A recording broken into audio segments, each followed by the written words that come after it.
बुढ़ापा एक इमोशनल कहानी। जिस तरह से मृत्यु अटल है, जितनी मृत्यु सच है उतना ही सच है बुढ़ापा।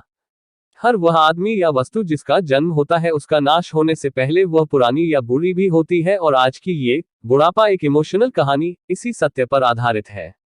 हर रोज की तरह दिनेश लाल जी अपने शाम के सैर सपाटे से लौट आए थे। वह अपने जूते उतार ही रहे थे कि बहू ने पूछा, बाबूजी आज हम पार्टी में जा रहे हैं, हम वहीं से खाकर आएंगे, आज रात के खाने में क्या खाएंगे बताए। दिनेश लाल जी सोचने लगे, आज रविवार तो नहीं है और ना ही किसी की शादी है, जरूर किसी पार्टी में जा रहे होंगे।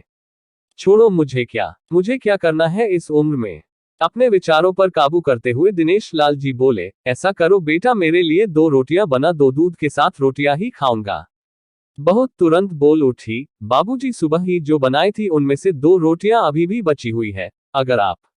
बहू ने अपना वाक्य अधूरा ही रहने दिया, लेकिन दिनेश लाल जी अच्छी तरह समझ गए कि वह क्या कहना चाहती थी। सुबह की रोटियां खाए तो गैस हो जाएगा। सुबह भी बहू ने मसाले वाली सब्जी ही बनाई थी, जिसके चलते अभी तक खट्टी डकारें आ रहे हैं, और इस उम्र में पेट को संभालना मतलब किसी बिगड़े हुए बच्चे को संभालने से भी ज्यादा कठिन काम। बाबूजी बहू से बोले, नहीं बेटा, इस उम्र में सुबह की रोटी या नहीं खा सकता। तुम्हें थोड़ी तकलीफ होगी, लेकिन मेरे लिए 2 ताजी रोटी बना दो। बहू को बहुत गुस्सा आया। वो गुस्से में ही बड़बड़ाते हुए उठी, अब 2 रोटियां बनाओ या 10 काम तो उतना ही बढ़ेगा। आटा गुड़ाओ, रोटियां बनाओ, किचन और बर्तन साफ करो। इन्हें क्या है, इन्हें सिर्फ ऑर्डर देना है, काम तो मुझे करना पड़ता है ना। बस दिन रात इनकी ही सेवा करते रहो। बहू के बोल दिनेश लाल के गानों पर पड़ रहे थे। हे भगवान, सिर्फ 2 रोटियां बनाने में इतनी तकलीफ। मैंने कोई 5 पकवान तो मांगे नहीं थे। उन्हें बहुत गुस्सा आ गया, लेकिन गुस्सा वहां किया जाता है जहां कोई सुनने वाला हो। उन्होंने अपना गुस्सा निगल लिया। अब तो उन्हें जितनी जल्दी गुस्सा आता था उससे जल्दी चला भी जाता था। दिनेश लाल जी को अपनी पत्नी की बहुत याद आई। निर्मला के जीते जी उन पर कभी बासी रोटी खाने की नौबत नहीं आई थी, उल्टा खाने में 10 चीजें और मिल जाती थी। खाने के साथ मीठा, पापड़, अचार, दही, छाछ, सलाद और पता नहीं क्या क्या। दिनेश जी को बहुत बुरा लग रहा था। रहने दो बहू, मैं सुबह की रोटी ही खा लूंगा।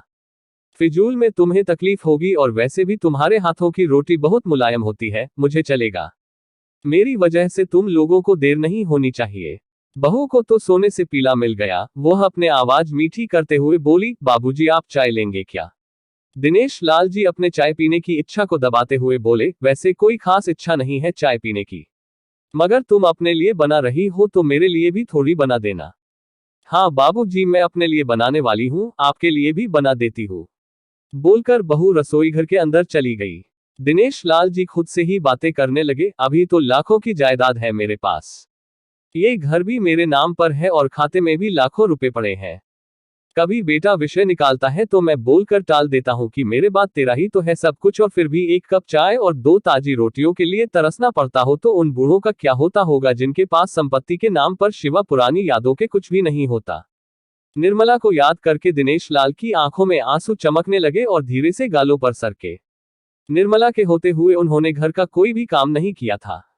आर्थिक जवाबदारियों के अलावा उनकी और कोई जवाबदारी नहीं थी। उनके व्यापार ने भी उन्हें अच्छा साथ दिया था।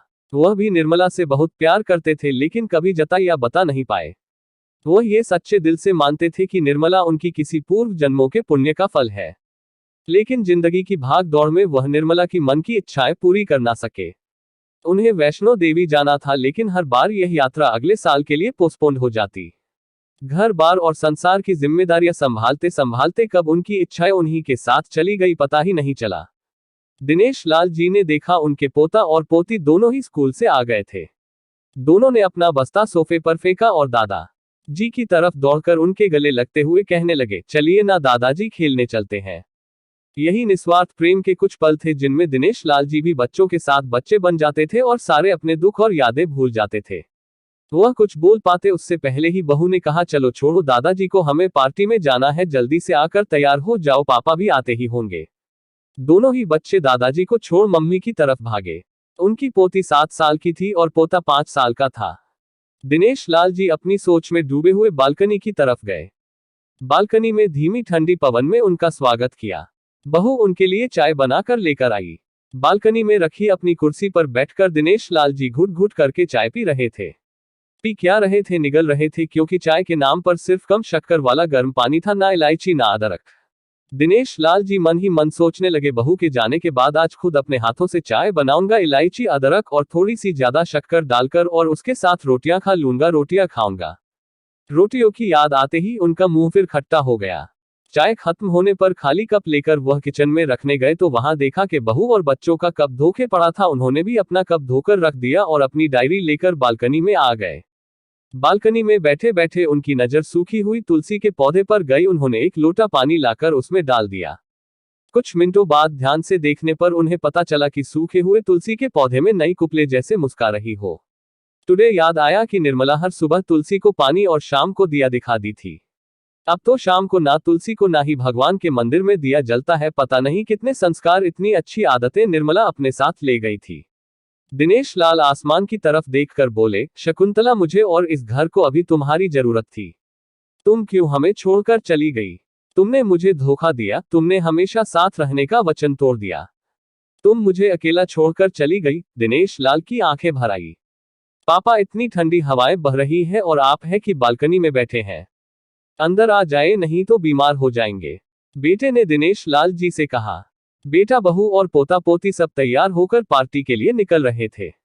किसी ने झूठ मुठी मन रखने के लिए भी उनसे नहीं पूछा कि साथ चलिए। बाबा, आप खाना खाकर जल्दी सो जाइएगा, हमें आने में जरा देर हो जाएगी। ज्यादा देर तक जागना आपकी सेहत के लिए अच्छा नहीं है। हमारे पास घर की दूसरी चाबी है, हमारी चिंता मत कीजिए। बेटे, नहीं जाते हुए कहा। ऐसे बोल रहे हैं जैसे मेरी सेहत की बहुत फिक्र है। कितने दिनों से बोल रहा हूं, डॉक्टर के पास ले चलो। बीपी बढ़ा हुआ है, शुगर भी चेक करवाना है। थोड़ा सा भी चलता हूं तो हौंफने लगता हूं। बेटा कहता है कि बुढ़ापे में ये सब तो होता ही है, ज्यादा भ्रम मत पालिए। वाह बेटा, बूढ़े बाप के पास बैठने के लिए थोड़ा सा भी टाइम नहीं है तेरे पास, और पार्टी के लिए टाइम ही टाइम है। ऐसे अनगिनत विचार उनके दिमाग में चल रहे थे, लेकिन फिर भी उन्होंने हाँ में सिर हिलाया। सभी पार्टी में चले गए। दिनेश लाल जी हॉल में रखे कुर्सी पर आकर बैठे। खाना खाने की अभी कोई इच्छा थी नहीं, इसलिए टीवी चालू की। आज वैलेंटाइन डे था, प्यार का दिन, इसलिए टीवी पर भी उसी के बारे में दिखा रहे थे। दिनेश लाल जी की नजर पास में रखे अपनी पत्नी की फ्रेम पर गई, जिसने लाल कलर की साड़ी पहन रखी थी। प्यार तो उन्होंने भी खूब किया था निर्मला जी से, पूरी जिंदगी किया था, जी जान से किया था, लेकिन कभी बोल नहीं पाए। टीवी पर दिखा रहे थे, लोगों ने लाल कपड़े पहन रखे थे। हाथों में लाल फूलों के गुच्छे लेकर वह ग्रीटिंग कार्ड्स की खरीदी कर रहे थे। पता नहीं दिनेश लाल जी के मन में क्या आया, उन्होंने अपने पैसों का बंटवा लिया और निकल पड़े।